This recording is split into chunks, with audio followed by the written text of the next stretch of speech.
কথা ধারাবাহিকের নতুন পর্বে দেখা যায় যে কাকড়া বিছার কামড় খেয়ে বিষের যন্ত্রণায় ছটফট করার পাশাপাশি চিৎকার দিয়ে আর্তনাদ করতে থাকে অ্যাভি।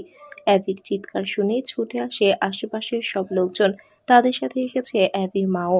একজন যুবক ছেলেকে এভাবে চিৎকার করতে দেখে অবাক হয়ে যায় মা।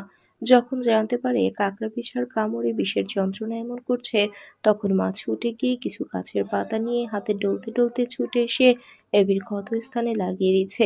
অ্যাবি তখন একটু ঘোরের মধ্যে ছিল, কিন্তু নিজের মাকে এতদিন পরে দেখেই জড়িয়ে ধরে চিৎকার দিয়ে বলে, মম তুমি এতদিন কোথায় ছিলে তুমি?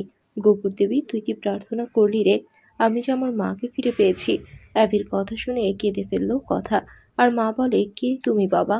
আর আমাকে কেন মা বলে ডাকছো? অ্যাবি এবার হতাশ হয়ে গিয়ে বলে, তুমি কি এতদিন পরে আমাকে সারপ্রাইজ দিতে এমন করছো মা? আমি কিন্তু বুঝতে পারছি তুমি মজা করছো। মা বলে, না রে বাবা না, আমি আসলে কে সেটা আমি নিজেও জানি না।